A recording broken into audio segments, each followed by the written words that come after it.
We're getting better.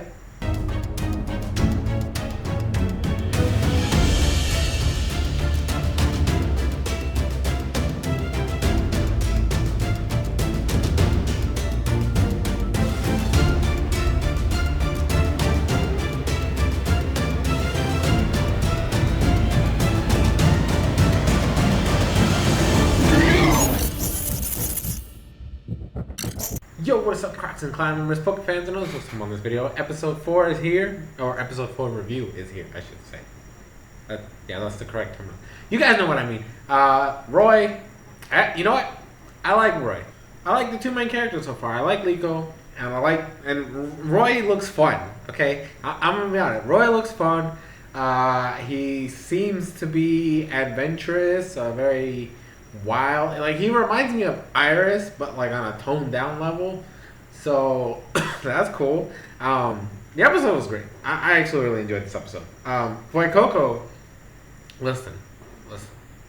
This is one of those times where I used to say this a lot back in the day when I used to do X and Y reviews and Sun and Moon reviews.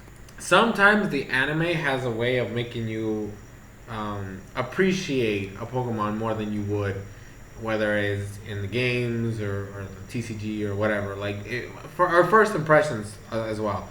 So the anime has a way of at least helping you appreciate certain months. And I gotta say, I like Fuecoco in the anime. I don't really care about it in game. I know it, technically speaking, is like the best competitive wise of the Gen 9 starters, or at least the most used in OU. But like, I like Fuecoco in the show because it's a little shy singer. It brings up the whole point of how the Fuecoco line is supposed to be like an opera singer, right? So they start off as this very shy, that not too sure of their own skills, little baby crocodile, into the Phantom of the Opera with the magical, what is it, the piano or whatever the hell. I keep forgetting what the heck the point of the Skeledirge's nose thing is, and the little Firebird thing that hops around. And anyways, so I like that, and then I like how the Fuecoco's journey to reach what is essentially Roy was like, oh, I'm just first of all, I'm out of here, I'm dipped. Well, he didn't dip, but he fell, and then he just wanders around this island without anywhere. You know, he doesn't know where he is. He's just wandering around, and then all of a sudden he just stumbles upon. Well, Roy stumbles upon him, and then like, because Roy likes his singing so much, I'm over here saying that Fuecoco is a boy when we don't actually know if it's a boy. I'm just gonna assume, for the purposes of this show, it's a male Fuecoco.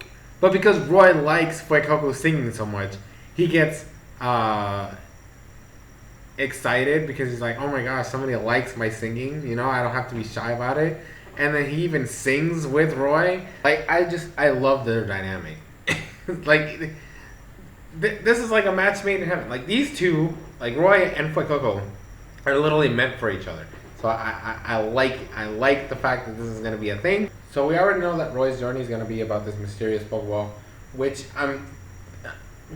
the way I'm seeing it is, if Liko's pendant is supposed to be the turtle from the DLC, would Roy's Pokeball be like the mysterious being things from like the first DLC?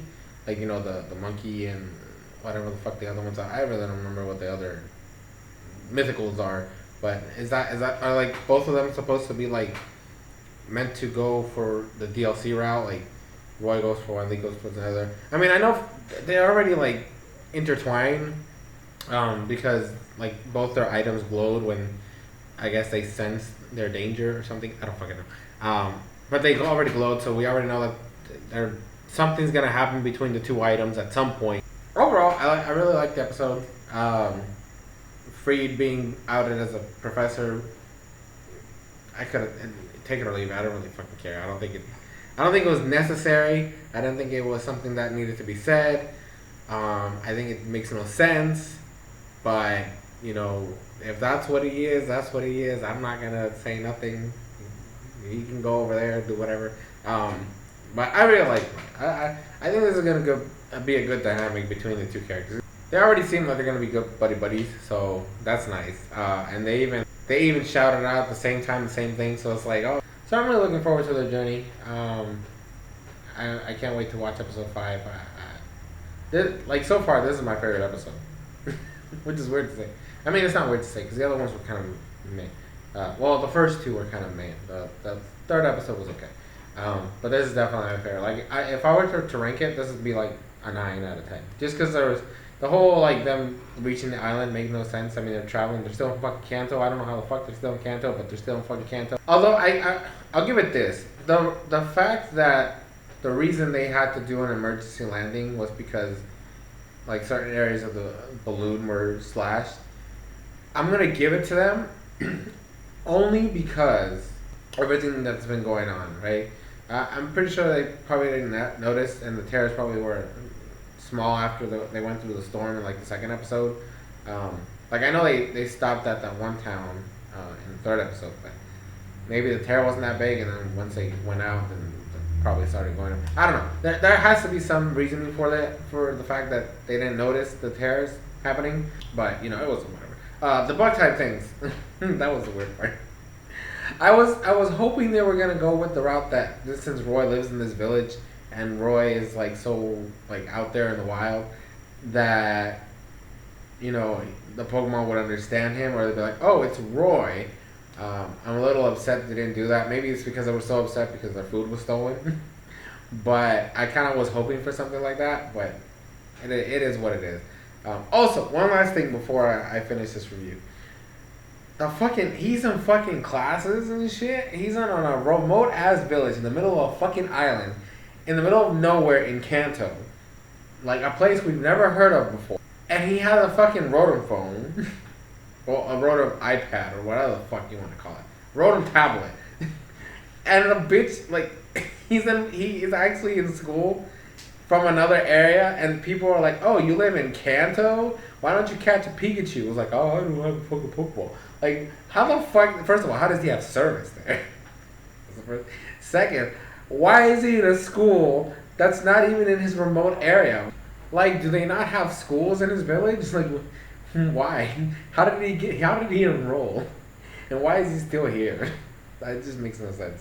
Also, Liko is now going to be studying up on the road, which, if I was a school and I had a student who showed up for the first day, or well, it has to be a little longer because they went on break, but like literally goes on her break and then it's like, oh, bitches, I'm out, peace. I don't know. I would be like, I don't know, maybe we suspend this chick because she's over here going out with strangers, and I don't know if we trust her.